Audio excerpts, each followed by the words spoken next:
Cartoonist Consultant Podcast. I'm your host, Zoe Zuzu Cartoon Sug, and today we're just going to do a quick recap on my trip to Emerald City Comicon. So, I won't lie, I was actually kind of nervous about this one.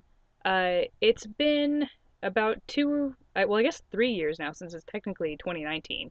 So it's been about 3 years since my biggest work was released, which is They Have Issues, and that was kind of my breakout into just the Comic-Con scene in general. I had 18 creators in that anthology, but some of the people in there were people like Katy Rex and Tini Howard, who have, gone on to do their own various comic series. So, it's been 3 years since my biggest thing was released. And in that time, I've done a couple of other smaller projects. Pretty much my entire last year in 2018 was taken up by doing pitches. One of those completely fell through. One of those is still being shopped around. So I've actually been, I would say, moving along, or at least making progress in my career, since They Have Issues was launched, but there's that tiny little voice in the back of your head that, is always yelling about how, you could be doing more, or looks at Abby Howard, who's a couple years younger than you, and wonders why you're not there yet. There's just all those little ugly thoughts about competing and, how much time you have to do so. All of those kind of just crop up in your brain when you're isolated and working. There's as an artist, it's very easy to just kind of sit up in your desk and turn off all the lights and work for 6 hours and not talk to anybody or interact with anybody, but the existential dreads, I think, kind of set in a little bit easier with that kind of stuff. So, just to circle back around to Emerald City this year, I was super stoked that I got a pro badge, but I also wasn't sure if I was going to be, relevant enough to get one again, which is sort of a weird thought, right? But, it happens. And ultimately, yeah, I was just sort of a little worried about what I had to offer for this convention. I actually was speaking with my coworker about it. My coworker, Rick Jacobs of rickjacobs.com. He and I talked about this kind of before I went over, and he's been around the block a little bit longer than me, so he knew exactly what I was talking about when I was talking about, stagnating and how much I had to produce and all that kind of stuff. This is one of those guys that has 6 different projects going on at any one time. Maybe even more than that, shoot. So he and I were talking about going to shows and networking professionally, and he said something that really resonated with me. He said there's 2 kinds of shows. One is to promote, one is to maintain. And I mean, heck, we're talking about being relevant, right? Essentially, this convention was just kind of to go out onto the scene and make sure people don't forget me. And it was actually super fun. I ended up being worried about what exactly I was going to be doing out there, and people would ask me before I went out what the show was for or what I was going to be doing at the show, and that inherently implies some kind of a goal there. It just I don't know, something kind of snaps in you when you're under pressure, right? When I was over there at the show, somebody asked me how it was going, and this is Thursday afternoon, I guess, the first day on the floor, and I just kind of said that I was there to make friends. The cool thing about that is that wasn't, the professional bullshit way of saying that. It was true. I mean, obviously, right, we're independent cartoonists. We all want to be published. You probably wouldn't be listening to this podcast otherwise, right? But, if you're not buddies with the people that you're publishing with, and that's, any of your publishing partners, that's your artist, writer, your editors, whatever, it's going to be a lot harder to accomplish anything, and it's going to leave a bad taste in your mouth if stuff doesn't work out if you don't already sort of know that you can work with these people. So, and the scene is such a tight-knit place that, really just kind of going out to see who you can see and vibe with other artists who understand the creative struggle and the 2-job struggle and the need to put out something into the world that means something, and the willingness to sit at your desk for 8 hours and not talk to another human being in order to do that, all that. That's all pretty special stuff that only other people in this industry understand. So the fact that you're in kind of a tight-knit community of other people that understand this whole creative process really just turns into a breeding ground for talking to new people and making genuine friendships with these people, and eventually even maybe turning those into partnerships. So it really ended up just being easy for me to kind of open up and say hi to a bunch of different people and get to know a bunch of people. And so even though I said that making friends was my goal, and that kind of sounds cheesy as hell, it ended up being actually really useful, right? The idea of maintaining connections and making new ones instead of trying to go out for some goal or some, recruiting for an anthology perhaps, anything like that, ended up being a really effective way to kind of set up my mindset and my goals. Not only did it give me something to tell people that I was there for, right, but it did actually change the way that I thought about this convention. It wasn't, did I walk away with a publishing deal? Did I walk away with, 30 new recruits for an anthology? It was a lot more, it was less quantifiable, I think, but more qualitative. Did I walk out of here feeling good? Did I walk out of here being genuinely excited to follow, these 10 or 12 people on Twitter? Things like that. It was really about building the community and making friends in the community. And honestly, it felt as fulfilling as, the last year that I walked out of Emerald City where I had a pitch that I was working on. And just to circle back around as far as, professional outlooks and making sure that you're friends with people that you can work with, let's just talk about that for a second, because on any project that you're on, everything is not going to be 100% smooth, right? People have editorial decisions you don't agree with. Some people can't, draw a certain camera angle. Sometimes even, God forbid, people miss deadlines. And sometimes the person who messes up is going to be you. So knowing your potential teammates, meeting people that could be future partners, knowing these people on a personal level gives you empathy for one another's fuck ups because those will happen. And if you have this foundation that you've built on, values that you share, things that keep you motivated to see this project to the end and give yourself and one another, mercy for when you maybe don't necessarily do things the right way, that's all super useful. It only makes your project stronger. And I mean, on the practical end, when you're just starting to get to know people, you need to make friends just to see if you work well together. Do you communicate with people the right way?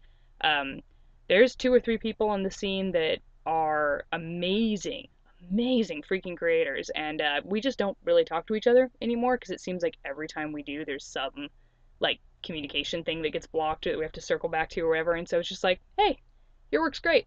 Okay, bye forever. It doesn't have to be, it certainly doesn't have to be hostile, but I do have a handful of people that I know in the comic scene that I just probably won't ever be able to work with, right? And to that end, I have, gosh, probably 200-300% more if we're quantifying it, people that I would be, super happy to work with on a project, right?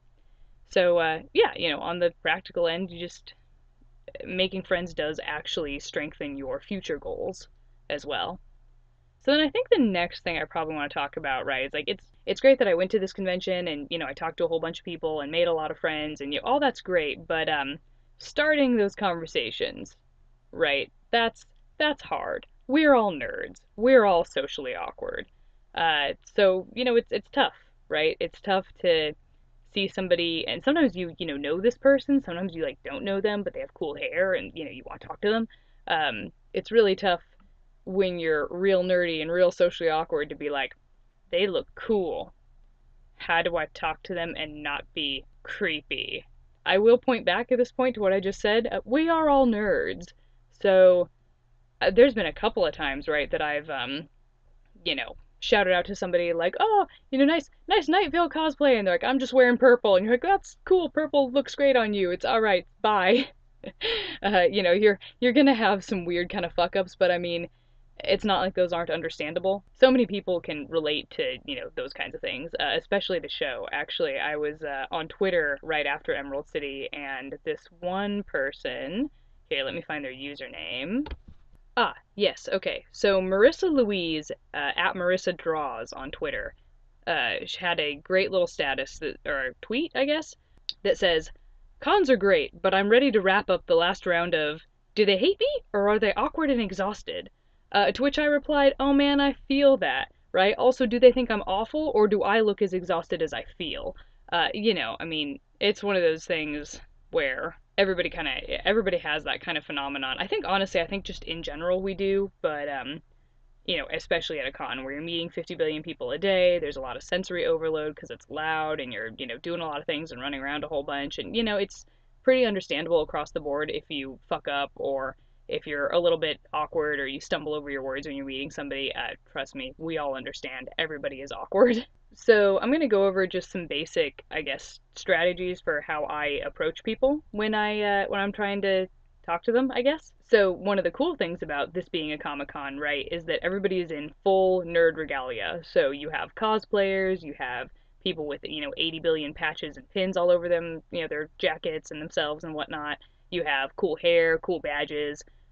So complimenting people is really easy, right? And it's pretty easy in my opinion to do that without being creepy. I usually don't necessarily go like, oh, your hair is so beautiful. It's a little bit, it's a little creeper status, I think, right there. But I will say, oh my God, I love your hair. What a great color. Your hair is cool, right? There's a lot of ways to compliment somebody's attributes without necessarily getting all up in like their person. It'll take a little bit of practice, but it's pretty easy to do once you get the hang of it. Another pretty, I think, safe one is whatever their fandom is. If they're clearly, obviously, if they're in cosplay, that's a lot easier to tell. But like the Wicked and Divine creators were at Emerald City this year, so tons of Wicked and Divine casual cosplays, tons of T-shirts, and that's a super easy one to point out. Be like, oh my God, I love that comic, right? Super easy, and then you get to start with oh, who's your favorite character? Man, I'd love to cosplay this, but like I can't find the right wig, stuff like that. And another one is prints, right? Because especially as an artist, I am forever creeping on like what people have in their hands. I'm like, oh, that has metallic accents on it. Where did you get that? Or like, oh my God, who is that? Or who did that? Is that a commission? Is that a print? I will totally compliment people's artwork all the time. And that's twofold, right? Because like maybe it is their OC and you get to talk to them about being a creator. Maybe it's a fandom thing that you both love, and they're about to tell you the location of an artist that's apparently really good, right? So no fails there, I think. On the flip side, when you are kind of like shouting out over a crowd about something that someone is carrying or wearing, don't worry too much if they keep walking. If they don't want to interact with you, there's two big possibilities there. One, they don't want to talk to you. They're either in a hurry or they're just as socially awkward as you are. Or two, they didn't hear you. Most of the time because I mean, I do this all the time, right? Someone will catch up to me, because again, pink hair, I'm pretty recognizable. Someone will catch up to me and be like, man, I was calling your name for like 10 minutes. I'm like, oh, really? I'm completely unobservant, right? So I always give people the benefit of the doubt in that situation. Not only, obviously, is it their right to not pay attention to you when you're shouting at them, but also most of the time it's not really malicious or anything. It's just people are unobservant, or again, sometimes they're just as introverted as you are, and you just got to be understanding of that. So, a word of caution, I think there, but those methods that I listed off all work very well for me. Again, one of the things I really like about conventions is that we are just all these big nerdy people, so it's great just connecting and sharing some love over that.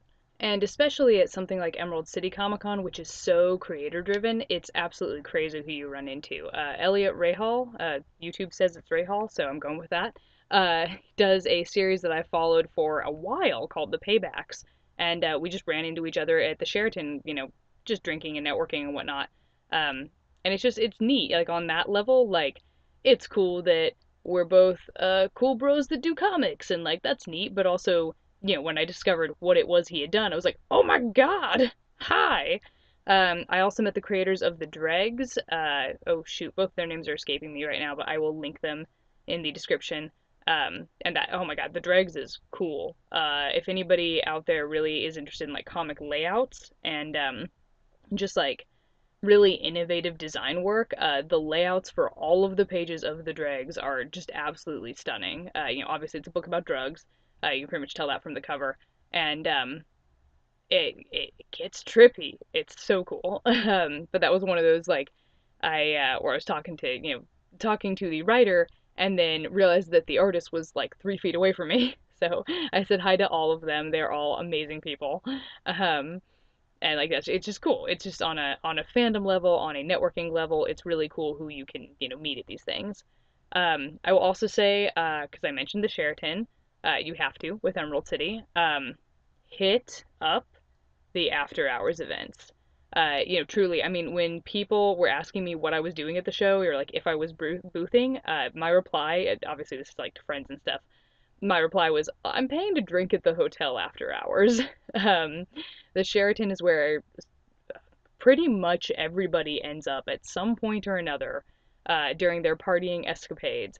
Uh, all 3 nights, I'm gonna say, because I haven't ever been there on a Sunday night. But Thursday, Friday, Saturday, that place is hopping. There's a crap ton of creators just all hanging out and getting to know one another, and that's the cool part, right? Like you're all because it's such a creator driven con, everybody is kind of there to network, everyone is professional, and so it's really not weird to be like, oh, what do you do? Oh, I do this. Here, have my business card. We're all very drunk. I'll probably remember this in the morning.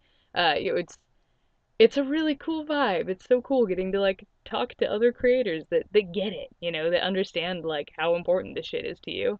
Um, and so the Sheraton for Emerald City Comic Con, like that, hands down, go to that. Um, I I will say I know less about the other after hours events at different other conventions. Because here's the thing, these networking opportunities don't really show up in the like convention program lists, right? Like this isn't necessarily a party that the con puts on. This isn't one of the dances that they have. This is just sort of where all of the exhibitors coagulate and then drink their sorrows away, or drink their con crud away, or get more con crud. So it's not really an official thing. If when you know people who are in the industry, just go up and ask, where's the party at? Where are you partying after the show? Is everyone meeting up at the hotel? Because that's the thing, is pretty much all of these conventions are next to a hotel. So kind of do some sniffing and see which hotels are closest. I mean, Emerald City, again, it's very easy because the Sheraton's like a block. If that, it might be even less than that. It's literally like right next to the convention center. But I mean, C2E2, same thing. I don't remember which hotel it is. I remember everyone kind of, congregates there. So yeah, it's part gumshoe, part ask somebody who knows where they're going afterwards, part, take a look at your local map. I've actually never done this, but I do have kind of a reputation for crashing parties at conventions. You could probably pull up a Google map, pull up the nicer hotels, right? Because this isn't going to be a Best Western. Pull up the nicer hotels that are surrounding the convention center and just drop in until you find a gathering of people who you recognize, who you know are creators. Yeah, I don't know. Try it. If you do try it, get back to me. Let me know if you're successful. So yeah, I just kind of wanted to put in a little blurb about just how useful it is just to talk to people and get to know people, even if you don't really have a goal in mind. It's heartwarming and it's useful and it's way easier than you think. As soon as you get into a mode, it's easy to stay in that mode. Just to kind of go to a convention to make friends. Oh, one last note. Again, I have not experimented with this, but I am considering it because I do want to be more in the comic scene this year. I didn't go to nearly as many shows as I wanted to last year. For areas that are close to you, I'm Arizona. California's like a 6 to 8 hour drive away. There's been a couple of shows that I'm looking at where I'm like, well, I can't afford $50 to go to a, all day like convention. Most of the people are going to be busy boothing. But what I can do is drive to the convention center after hours, drink and network with everyone Saturday night, wake up Sunday morning and drive back. I'll let you know if I do that and if it's worth it, right? Because that's still if it's an 8 hour location, it's a 16-hour drive for one night of partying. But might be useful. Certainly a budget way to do that, so you don't necessarily have to go to the convention. But if you just want to get to know people, yeah, either I'll try it or you will and you'll get back to me, I guess. All right, that's kind of all my yammering from Emerald City Comicon, and I will talk to you guys later. This has been the Cartoonist Consultant Podcast, and thank you for listening.